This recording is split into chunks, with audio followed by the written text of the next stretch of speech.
Welcome, everyone. It is such a pleasure to introduce you, Bhavani. I have known Bhavani for almost 25 years now. We both did our optometry from the same college in India. She was a trailblazer then, and she continues to be a trailblazer today in the field that she's working in. She's done such a wonderful job.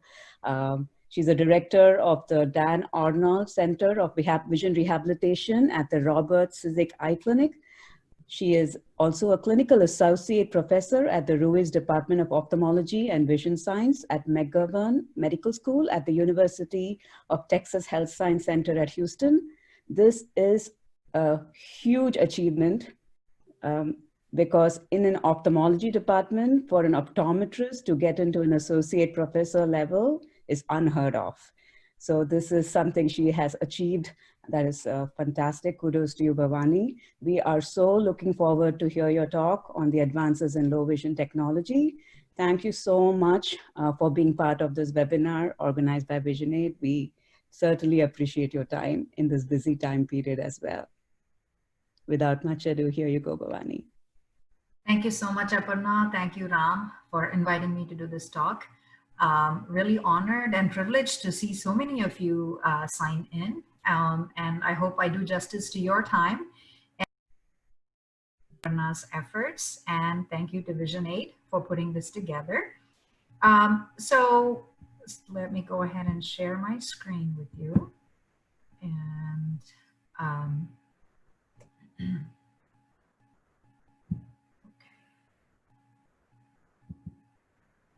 all right. So as Aparna just said, I am the director for the Dan Arnold Center for Vision Rehabilitation. I started this clinic about 12, 13 years ago, in 2007 to be precise, actually. And it was a time when there wasn't much happening in Houston. So there was a low vision clinic run by the optometry school, which is still there. But there was really nothing where patients could come and meet the doctor directly and talk and find out how to get help. And that's how the whole clinic started. And that's a long story. Fast forward 13 years, here we are. This is one of the leading clinics on this side of the country. And we have a 300-mile footprint. So we draw from a very wide range, very wide area. And we see a lot of patients of all age groups, all the way from 3 months, all the way up to 106 years of age. So the topic that I was requested to speak on was about advances in low vision technology, like where are we at right now? But I think before we talk about low vision devices, I think it is imperative to talk about magnification in general and how vision rehabilitation can help, because it is a full picture, right? It is the whole gamut that actually makes the difference. It's not just the devices by themselves that make the difference. It's not the evaluation by itself that makes the difference. It's not the training by itself that makes the difference. It's not just one piece. It's actually the whole model is what makes the difference. And I really hope that you understand that when we talk about devices, it is not just that the device is going to solve all their problems. You have to think of the full picture, and device is just one small piece of what that picture is. So moving on, of course, lemons to lemonade, right? Like, how can vision rehabilitation help when life deals you a lemon? I think what we need to understand is vision loss in any amount compromises function more than any other single physical impairment. It compromises your function more than losing both your legs. And people fear vision loss more than loss of mental capacity. And I think that is extremely important to recognize and acknowledge.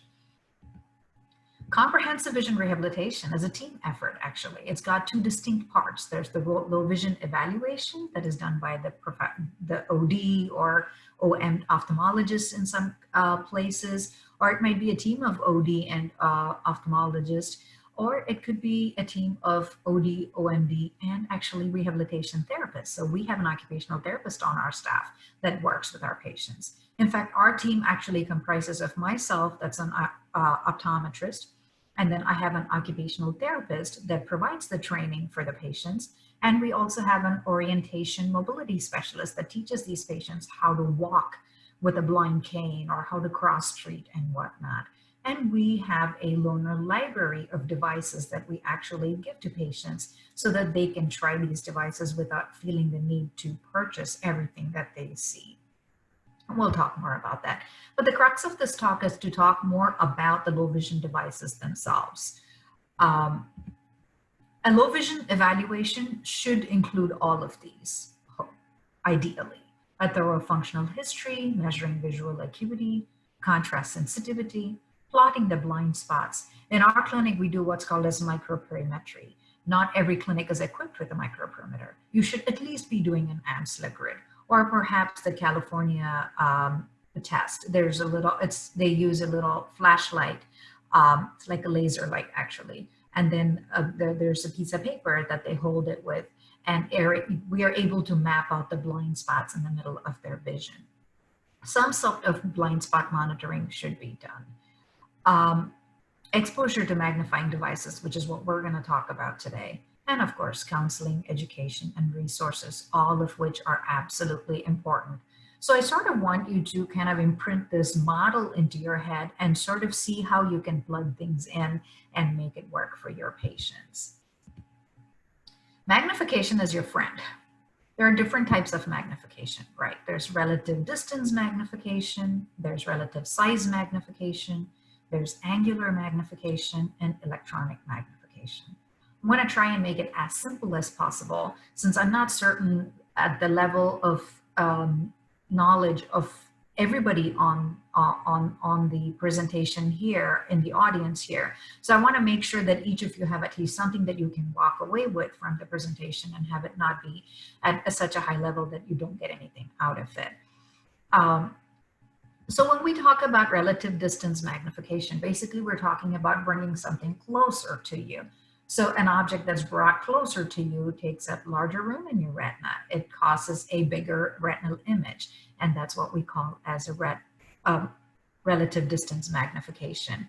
And of course, when you use relative distance magnification, you have to have appropriate reading glasses in order to allow that image to be focused onto the retina.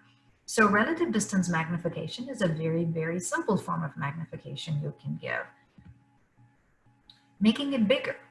Relative size magnification. So the picture on the left, the smaller phone might be difficult for patients to see, but the moment you increase that size, a larger object takes up more room in your retina, and that is relative size magnification without changing anything else.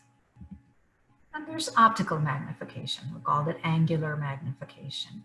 Handheld devices like lighted handheld magnifiers are very, very simple forms of giving that kind of magnification.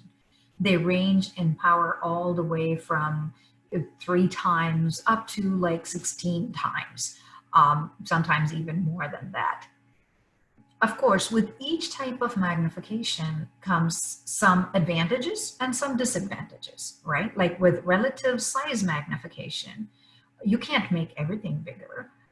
Same thing with relative distance magnification. You cannot bring everything closer to you. So optical magnification provides a very easy and quick way to provide that magnification. The limitations with optical magnification is that you're limited by the law of optics, physics, right? The size of the lens itself is a limiting factor. Higher the magnification, the smaller the lens size. So the field of view is pretty limited. So handheld magnifiers are not necessarily a solution for every task, but for some tasks, those are very good. Because you can quickly pull it out of your purse and take it grocery shopping. If you want to see the nutrition label on the back of a can or heating instructions on a box, then you need to be able to see what the instructions say, and these are a great way to provide that magnification. So when we assess patients, we look at their entering acuity and determine what their goal is and calculate how much magnification a person is going to need. I'm not going to go into how to calculate magnification because that's kind of not the point of this talk. The point of this talk is to find out more about what's out there, right? So we'll kind of touch upon it, but basically sort of curse over it so we can move on to the next point. But optical handheld magnifiers are a great way to provide quick magnification. If somebody wants to turn on their stove and needs to be able to see the dial, it's a great way to provide that. If they want to read their price tag at the store, then that's a great way to provide that. Would I have my patient read newspaper with that? Maybe not, right? Because the field of view is so small that in order to read newspaper, you want to have continuous print and you want to have a good field of view, otherwise it slows you down. So handheld magnifiers, though inexpensive and quick and easy to grab and move on, are not a great option for continuous or prolonged reading activities. And that's the point I'm trying to make. Stand magnifiers are, on the other hand, work slightly differently. Stand magnifiers, they should have called it sit magnifiers because they actually sit on top of the paper. They don't stand on top of the paper. And the way they created the stand magnifier is that there is actually a virtual image that's created somewhere between the top of that lens and your eye. So in order for it to allow divergent rays to come out of that lens.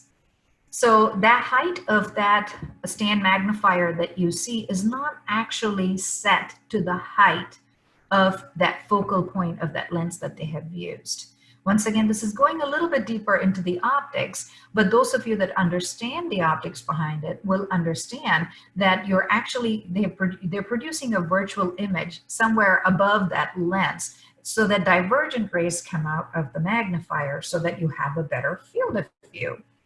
The nice thing about stand magnifiers is that you can put it right on top of the paper and move it along. So it's more appropriate for somebody that has tremors, or if they have, if they're not able to hold their hand steady on top of the paper, then a stand magnifier, which actually literally sits on top of the paper, is a more appropriate option for somebody like that.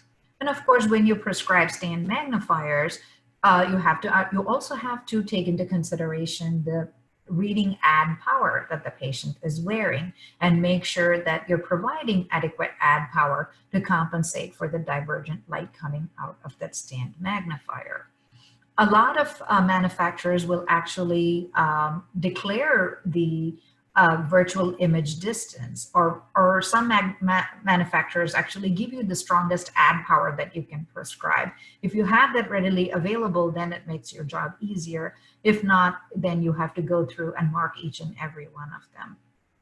Stand magnifiers tend to work better in the lower power ranges. I personally have not had a lot of success in prescribing stand magnifiers for patients that want to do prolonged reading, especially at the higher power ranges. These once again range in power from 3 times all the way up to 16, 18 times in some cases, or 12.5 times is the highest that I have seen. But I think there are some out there that do go higher than that. So stand magnifiers, I think there are better magnification options for higher powers than stand magnifiers. So my go-to would be for the lower powers, I like the stand magnifiers, but when I go into higher powers, I want to have something that's got a little bit better field of view. And of course, there are spectacle mounted magnifiers like these, where if they want to do something hands-free, then they can wear it right on their head. And it's called a Walters head mount, and use that for like tightening a screw, for instance, or perhaps opening a can of soup. These tend to be very low in power though. Of course, electronic magnification. So when you come to higher power ranges, like I said, electronic magnification might be a better option because you have a huge screen. You have the screen size ranges all the way from like 18 inches up to 22, 26 inches, sometimes 28 inches. So you're not limited by the screen size, and you have magnification ranging all the way from like 3 or even 4 times up to 64, maybe 80, 85 times, depending on the screen size. So you have a very, very large range of magnification that you can provide. nice thing about electronic magnification is it's retro lit. It's lit from the back. So you have a bright image. You can manipulate the contrast. Anytime contrast sensitivity needs to be manipulated, which I hope y'all are measuring in your clinic. So anytime contrast sensitivity needs to be manipulated, then electronic magnification is a wonderful option. And sometimes, particularly with macular degeneration or even glaucoma for that instance, early macular degeneration, where their acuity might be pretty good.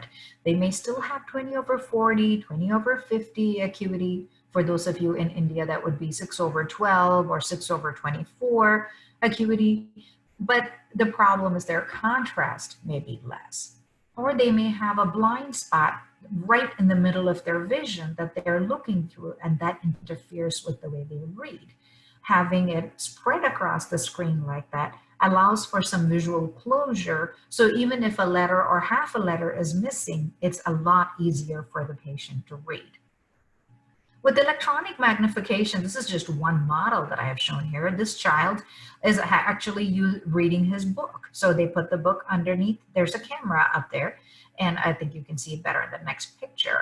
But different models exist. And just a disclaimer, I don't have stocks or any kind of financial interest, sadly, in any of these products that I'm about to show you. But just so you know, this happens to be one that was in the clinic. And so you have a line, there's like a reading line that comes up that makes it easier for the child to find his space, especially with children with nystagmus. They have what's called this crowding phenomenon, where if you give them too much to look at, because of that movement of the eye, because of the nystagmus movement of the eye, they lose their place very easily. Or if it is a person with macular degeneration and a scotoma to the right of fixation, then when they read along, that scotoma moves along into the next word, causing them to lose their space. Or if they have a blind spot to the left of their fixation, then coming back to the start of the next line may be difficult, and they may lose their place easily. So in those cases, having that kind of a reading line makes a big, big difference, makes it easier for them. This is an arm-based CCTV once again. And if you see here, she has turned, that's the camera right there. So the camera can be faced down towards the object on the floor, on the table, or it can be turned the way she has turned it and she's applying makeup. So it can be used for personal grooming. It can be used for, putting nail polish on, or maybe writing a check. They can get their hand underneath here. It doesn't matter how big it is, as long as it fits on there, between this and this, it's gonna be just fine. My only recommendation to patients is to try not to trim their toenails under it, because I had one person that actually called me at 10 o'clock at night and said they couldn't get their foot off the table because they tried to trim their toenails under the machine. So except for, wacky tricks like that, pretty much anything can fit under there. They can do their craft work under there. They can read a book under there. They can write a check. They can do their bills, and they can magnify it all the way from 5 times up to 64, 80 times. It doesn't matter. You can just go as high as you want, and it just depends on the size of the screen. Now, kind of reverting back to children, tablet-based CCTVs are very, very popular amongst kids. Like for children that are like between 5 and up to about 12 years of age, when they start getting ready to go into middle school, a desktop CCTV is a wonderful option because they're not really going from class to class.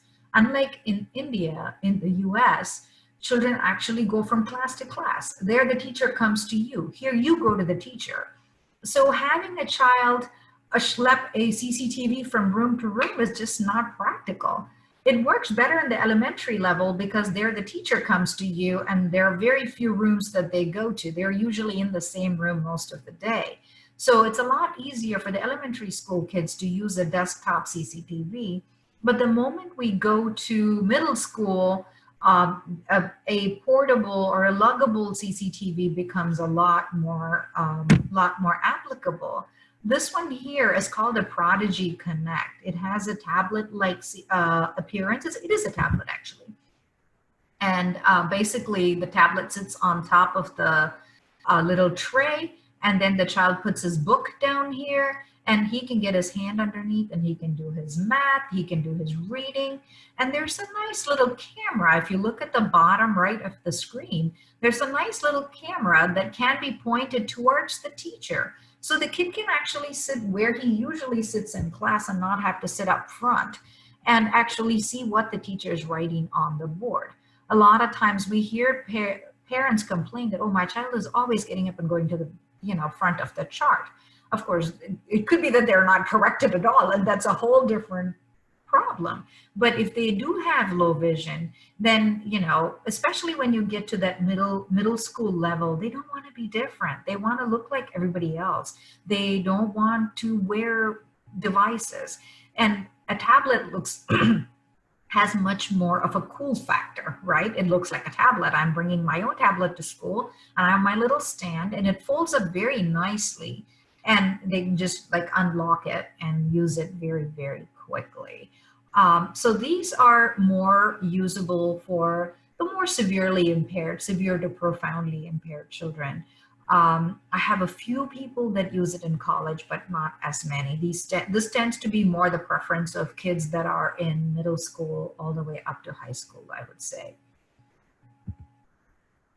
Portables are very, very popular, especially with older age groups and the middle schoolers and the high schoolers. Once again, the cool factor, right? It needs to look cool. It shouldn't look any different from the others because I don't want to be teased. Trust me, kids are just as mean in this country as they are there. Kids are kids. They'll be kids no matter which part of the world they're in. And so we have to bear in mind what kind of stress that they face so that we're not adding to that stress. The one on the top left here is called a Smart Lux. Once again, no financial interest here. It goes from 5 times up to 12 times. So there are about 4 magnification steps. The Ruby, this is a portable handheld Ruby. It's a 5-inch screen size. Once again, it goes about 3.5 times up to 12 times. The one down at the bottom is a 7-inch portable screen, which is really, really nice for children. It has a nice little leg, a stand, so you can just flip the stand down and then it stands up by itself so that they can put it on top of a notebook and just kind of move it around. 2 to 24 times magnification, which is very, very nice for most kids. That's about all they need. There is a nice little camera here that they can actually turn and use that to see the teacher. If the Prodigy Connect is not an option, then this is a very good option because they can easily just fold it down and put it in their backpack and get going, especially at the higher classroom levels or if they're in lab and they need to be able to see what's measurements and whatnot. All these allow them to manipulate the contrast sensitivity. Depending on their diagnosis, they may need black on white or white on black. So they find that extremely, extremely helpful. I have a lot of adults also that like both of the top 2 versions because they're very easy to use. Unfortunately, this one screams low vision, which is not the best as far as their acceptability range goes for children. But I do have quite a few people that use that. So moving on to distance magnification. So of course, handheld telescopes. Handheld telescopes are some of the easiest. They're monoculars ranging in power from 2.5 times all the way up to 10 times, 12 times. And if you want to get fancier, you can get even longer ones. Of course, the way with telescopes goes is the Keplerian telescopes tend to be the longer ones, the stronger the power, the longer the telescope, and at some point it is no longer usable as a low vision aid. It becomes a astronomical telescope, right? You can see the moon with it, but you and I aren't going to be looking at the moon all the time.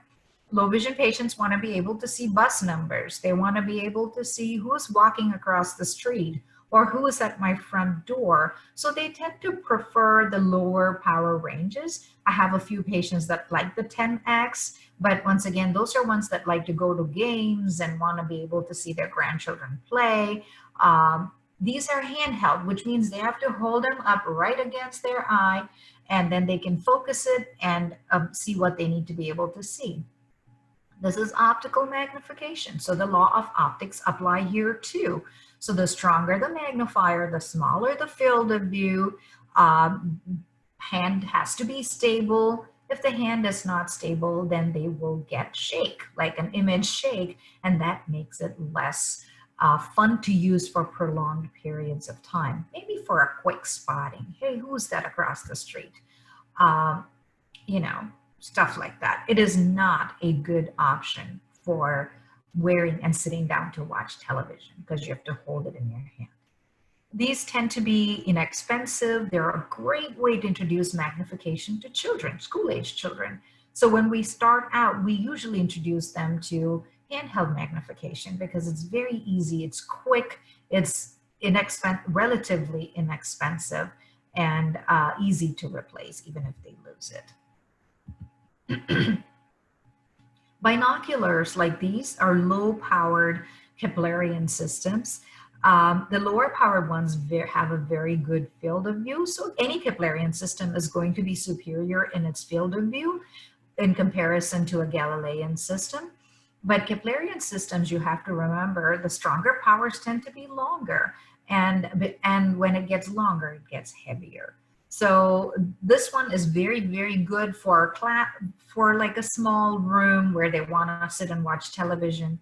It provides about 2.8 to 3 times magnification, up to 3.5 times magnification. It's pretty good. They can sit and wear it and watch television with it. Obviously, they cannot walk around with it, but I have some patients who will wear it around their neck and use it for shopping. Hey, what aisle am I on? What am I going to buy? Or what does this particular aisle have? So for those purposes, these are pretty good. But of course, once again, limited in its capability. Bioptic telescopes are basically miniaturized telescopes, mostly Galilean, but sometimes Keplerian. I have seen a few patients wear Keplerian systems. These are small and worn above the line of sight. They're called bioptic telescopes because bioptics, meaning two optics. Straight ahead vision is just their normal eyeglasses, but on the top part, we put a telescope in order to allow them to see things far away.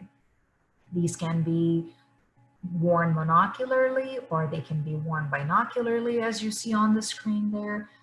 They can be focusable or fixed focus. We can also give them a little cap in the front in order to allow them to read their computer screen. These tend to be low, up to 3 times, maybe 4 times. The higher powered Galilean systems have a very, very small field of view, and that makes it really difficult to grind them as a bioptic telescope. This lady here is wearing a monocular Ocutech 3X bioptic telescope. Pretty neat little device. It is a Keplerian system. If you can see here, there's a little black thing in the back, and then this little barrel comes out, and then it turns to the left and then comes forward again. So when she looks straight ahead, she sees like that. And then when she needs to use the bioptic telescope, she just drops her chin down and then looks through the telescope. So here's a wide range of changes in the technology, right? So bioptic telescopes, the first one, here's the designs for vision. We'll start down here. Here's the designs for vision bioptic telescope. He's wearing a 3X bioptic telescope in both eyes, mounted binocularly. Same thing, the main carrier has his natural prescription, his standard prescription, and then the bioptic telescope sits on the top. This lady here is wearing a Keplerian 4X, an Ocutech 4X telescope system. The ocular is over here, and the objective is over here. So this telescope is actually mounted in front of the right eye, believe it or not. It's not mounted in front of the left eye. It's mounted in front of the right eye, but the objective is in front of the left eye. So there's a little bit of a learning curve there because of that parallax, right? They need to understand that, oh, I'm using my right eye, but the object is situated in front of my left eye. So there's a little bit of a learning curve, slightly harder to use, but has a very, very good field of view. The one on the top is a Beecher telescope, very, very nice system. And that's a 5.5 times Beecher that she's wearing. I have a few patients that actually drive with that Bioptic telescope. I'm not familiar with the rules for driving in India, but in the US, you can drive even if you have low vision. Each state has a different rule. Not all states have the same rule. Some states don't even allow you to drive with a Bioptic telescope. I believe Boston doesn't allow you to drive with a Bioptic telescope. So, but some states do. Texas, for instance, does. And patient wears that above the line of sight, kind of like how he's wearing it here or she's wearing it there. They use their natural vision to drive, and they simply drop their head to look at the street sign or the traffic signal for just a very brief fraction of a second, not even a whole 2 seconds. It's like maybe less than 1 second maybe. And they just drop their head down, look through the telescope. Oh, that's Smith Street. Okay, I'm come out. So they can't be looking through the telescope and driving or they're going to crash. But they use the telescope to simply drop their head, spot, and come right out. Very, very, very brief use. They have to be very comfortable driving with their natural vision. And when we fit patients for Bioptic telescope, we always take into consideration what state they're in and what are the laws of that particular state. Some states dictate that their carrier acuity be 20/100 or better. Then if their carrier acuity is 20/200, they're out. They can't wear a Bioptic telescope to drive. State of Texas doesn't state anything. It simply says through the Bioptic telescope, if you get 20/50, you're cool. So which means you could be 20/200 and I can fit you with a 4X telescope and get you to 20/50 and we're home, so we're able to, so you really have to look at the state in which you practice and then fit these Bioptic telescopes.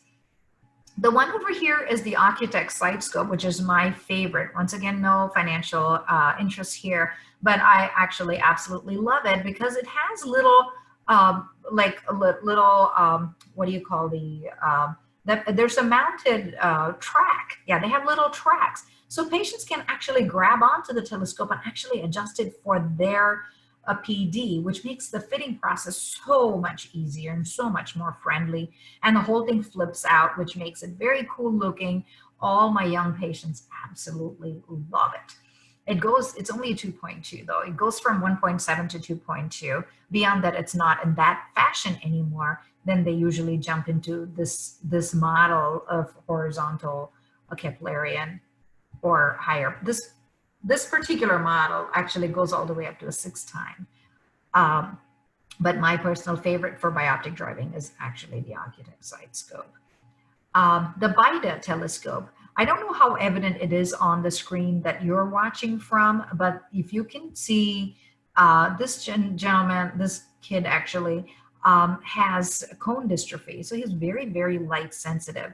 So what we did with him was a 3-2-1 gradient tinting. The Bioptic telescope is this tiny little spot right there. It's not even that conspicuous. You have to really pay attention to it. It's 2 little specks, and we mounted it flush to the frame so that the chunk of the barrel actually sits behind the frame. And we tinted it as a 3-2-1 gradient tint, so which means it's darker on the top and lighter as it goes down, so it blends in seamlessly with his face. He absolutely loved it. It's very, very difficult to fit. It takes a lot of patience and a lot of, exact measurements to get it to fit, but boy, was that a happy kid. But he's wearing it. So, that should be proof enough that sometimes ease of fitting is not necessarily the answer. It's about what that patient is willing to wear or not willing to wear. The Ocutech Falcon, excuse me. The Ocutech Falcon is actually a 3x telescope, also mounted as a bioptic, but it has autofocus capability, so you don't have to manually focus it. It's a pretty neat piece of device, but when you, and has a little attachment, it comes with a little battery attachment down that's on his lap. And then you can just, it focuses automatically at whatever distance he's looking at. And the RX is adjustable, of course. And when he's driving, he will need to turn it off. He will need to take the autofocus off. The state of Texas will not allow you to drive with the autofocus feature on. But here's what that looks like. Pretty neat piece of equipment for those that need autofocus capability and don't want to have to manually focus when they go from far to up close. How am I doing on time here? Oh, okay, almost there. The Jordy, I don't know how many of you remember the Jordy. The Jordy has made a comeback, actually. They usually don't look that happy, by the way, because it's fairly heavy on the nose, but it is an option. It used to look like that. And there's a close-up view of it. Believe it or not, I have one of these in my office. But it's kind of clunky, but it was one of the early head-mounted devices that we had available about 10 years ago. It's come quite some ways. There's an elderly lady using the Jordy.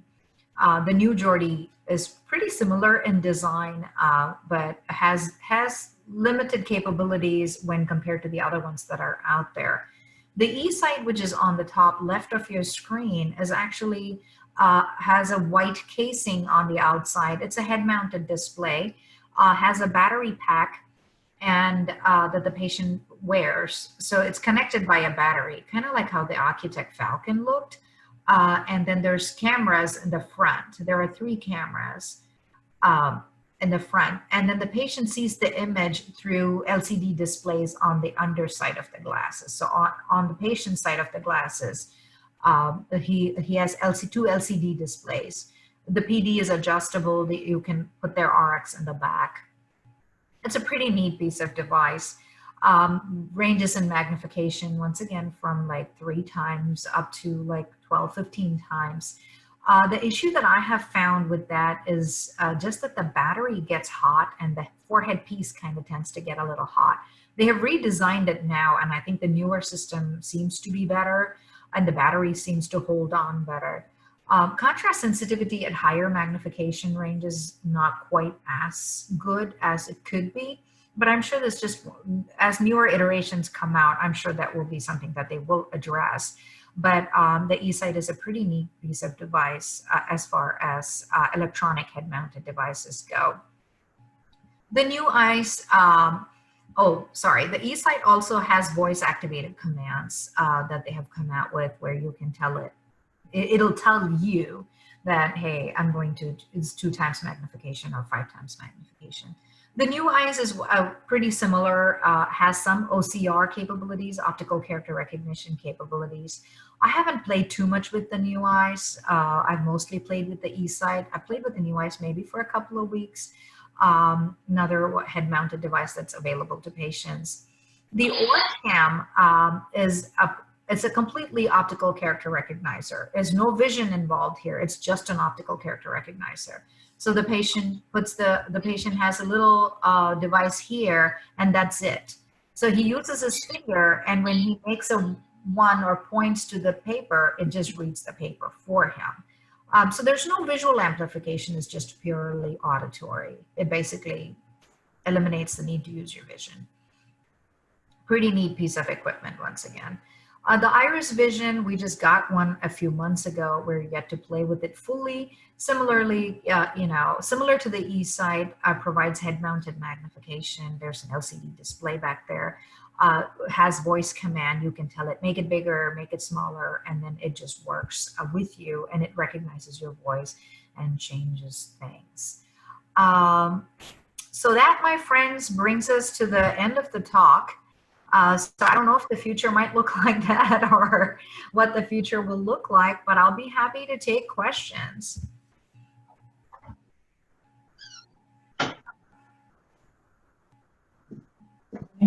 Renji, I unmuted you. you can speak now.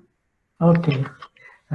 My question is that if somebody cannot drive without the gadget, the Registry of Motor Vehicles, they accept these gadgets and give the license for driving? Yes, it depends on the state that you live in. In the United States, some states, about 26 states, allow you to drive with bioptic telescopes. I Yes. see. I see. That's good. But not for all acuity ranges, though. You cannot be no light perception or light perception and expect to drive. There are some inbuilt limitations there. The most you could go to is about 4 or 5 times, occasionally 6 times. By the time you get to 6 times magnification, the field of view is so small. It's just really hard to use. And patients themselves won't do it. You know, any person in good mind will do it. Bhavani, can you comment about like between the Ruby and like with the portable electronic magnifiers, like your go-to choice and the cost part of it? How does at least here, what does insurance do, and what would you like potentially go for in terms Okay. of the optics? So I have all the devices that I showed you in my clinic. And I try to match up the device with the patient based on their age and their goal. If it is a child in early elementary school, then and they need some sort of electronic magnification, then I like the simple Ruby. The small 5-inch Ruby is very good.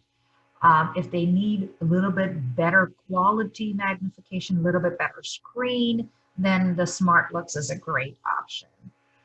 For middle school and higher, the 7-inch Ruby is a wonderful option. I love it.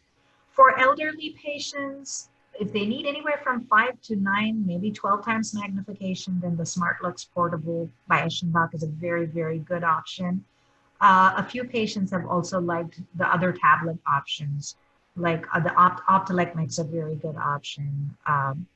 Humanware makes a very good option. Explore is a wonderful option because for glaucoma patients where they don't need too much magnification, but contrast is an issue, the Explore starts at like 2.5 times, which is really nice for patients that just need that boost of contrast, but don't necessarily need too much magnification. And insurance doesn't cover any of them for anybody. Off late, we have seen that Blue Cross and Blue Shield covers it for some patients, but. So I'm going to, Aparna, if you don't mind, interject with a question which we got by email. Mm-hmm. This is from Dr. Lauren, who's a pediatric ophthalmologist from the University of Tennessee. Okay. And she was interested in learning about your experiences in telemedicine, and I would like to actually request her to ask the question. Dr. Lauren, if you can unmute yourself and maybe articulate your question. Hi, excellent talk.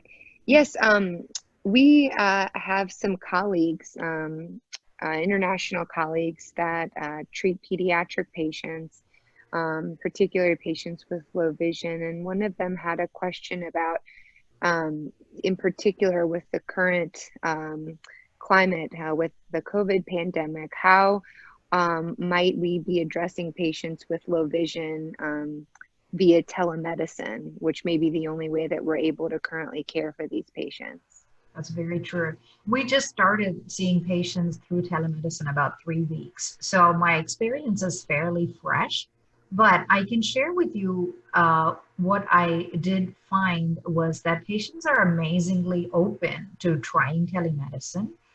As far as pediatric cases, I think the challenge is going to be just measuring acuity. What we do is we use a screen share option. So we have the chart pulled up on our screen, and then I just share that with the patient. And there are several different ways you can do it. You can email it ahead of time and have them print it out and stick it on a wall.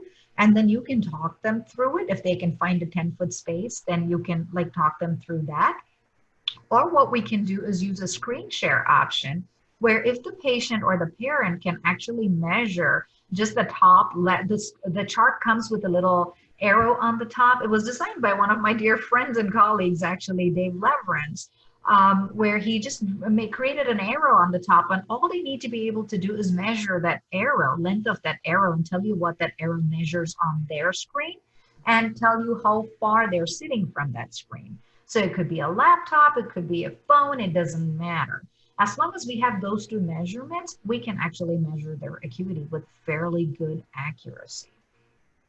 And of course, you need to coach the patient with children. You know, once you get a sense of what their acuity is and we'll know what their goals are, the exam process is pretty much exactly like how you would do an in-person visit, except that in this case, you're going to pull out the devices, put them in a bag, and have them drive by and pick it up. And then we do a follow-up visit where we actually watch them use the device and give us feedback on how they're doing with it. And we can observe the patient, just like how you can see me, you can observe the patient, and we kind of coach them through it. It is slower, it is a little bit more involved, but that is how we tackled it in our clinic. We have a wonderful loaner library of devices. Of all the devices that I show in the clinic, I have an identical set, if not more, of those devices. I'm also part of a big university and have access to some grants that we wrote.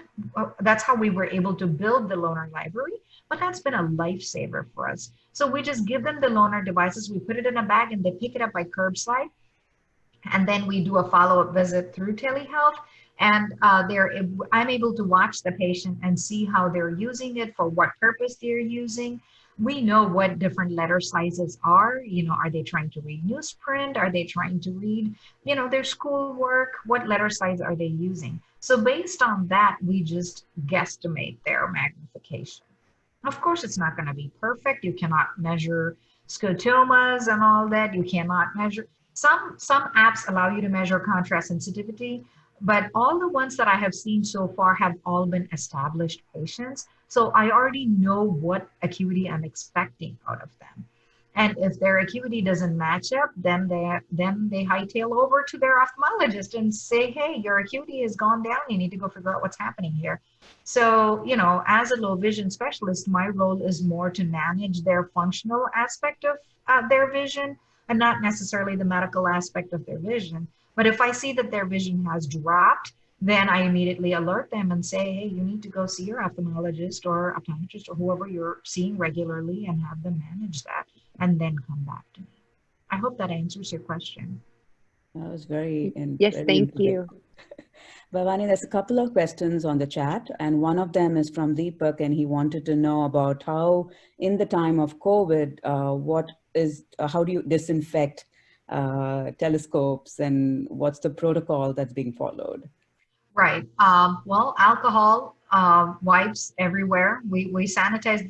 The hospital actually has a specific protocol that we have to follow as far as sanitizing. We have 6-foot spacing. Everybody that comes in is screened downstairs, even before they get on the elevator. Everybody is required to wear a mask. If they don't come in with a mask, then we give them a free mask and before they're even sent upstairs to the clinic. Right now, we're seeing only 25% of our patients. So we're only allowed to keep one patient in a room at any given time. So basically one human being. So if they're at the front desk, there's just one person there. And as soon as they come in, we take them out of that room and move them into the exam room.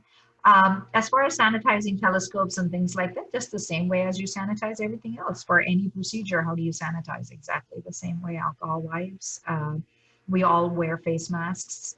We have N95s, and we usually wear a cloth mask on top of the N95 too, just so that, you know, you, for whatever reason, I don't know why you do that.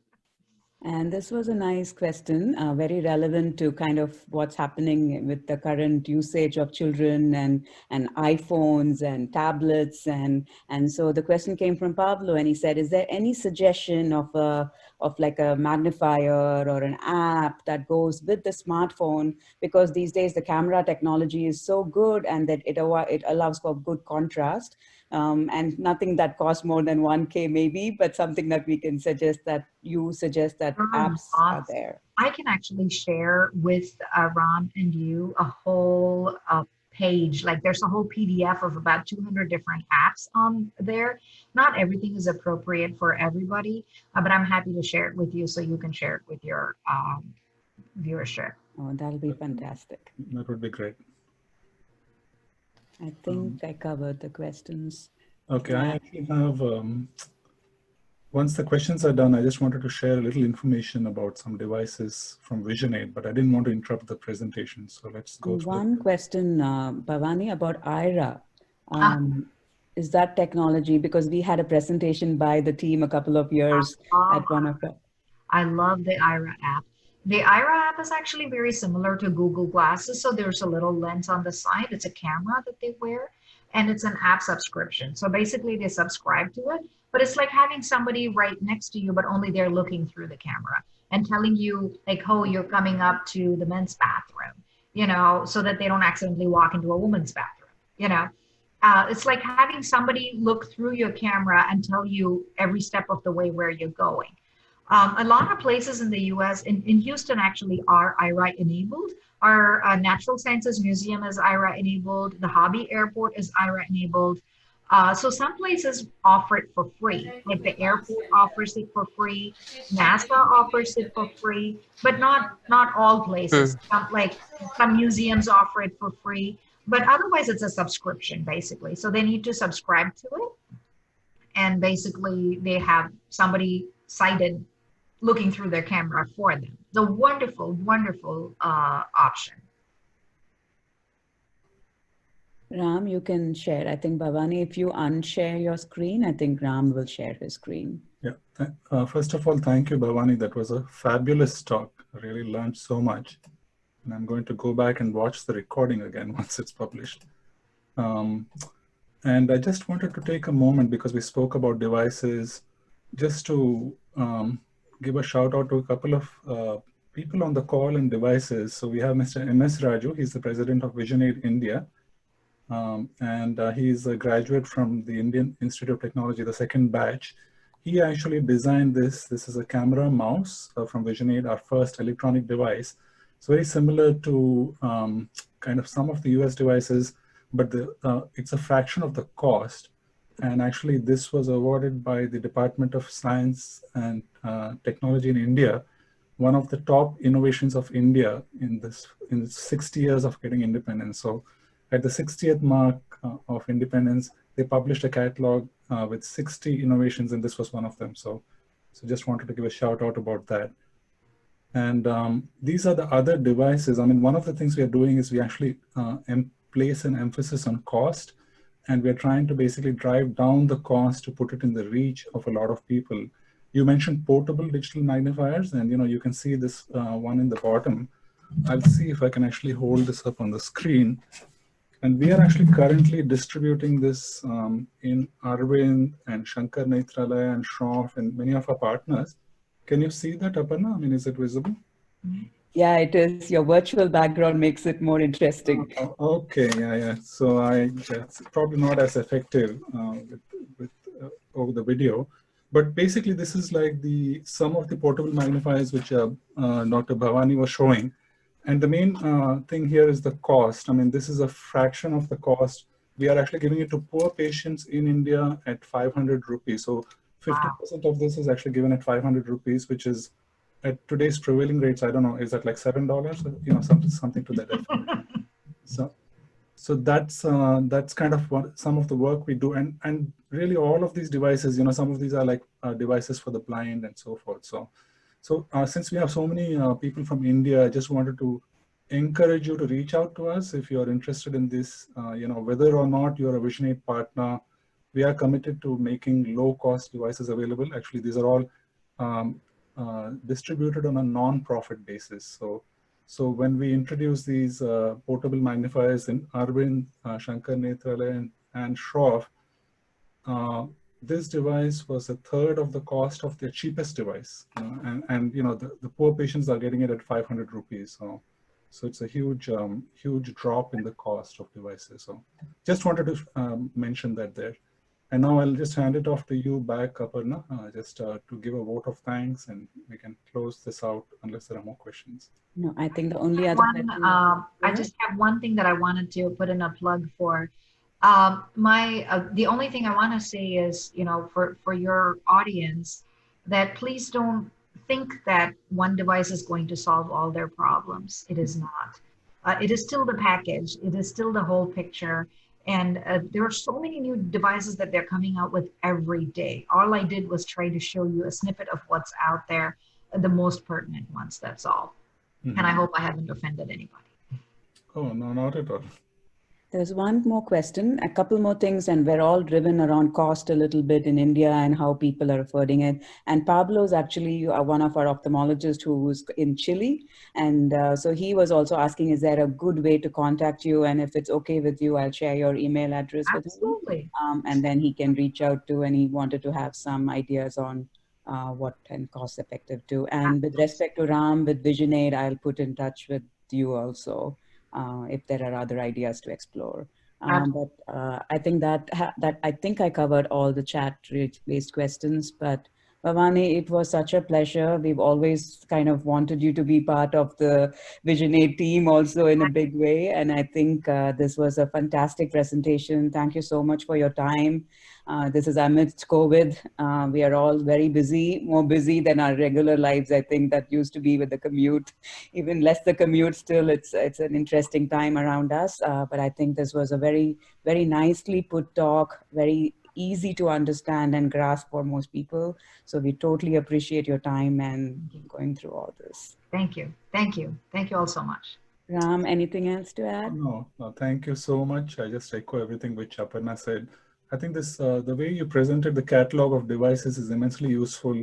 We're going to publish this on the Vision Aid Online Academy as almost like a course, like a mini course. It's going to be a part of a course on devices. So a lot of people are going to watch this downstream. So thank you for sharing your knowledge and organizing it so nicely. Thank you. My pleasure. Good night, people here, and good morning to the folks in Good India. night and Have a good good day. Okay, bye everyone. Bye, guys. Thank you, Bhavani.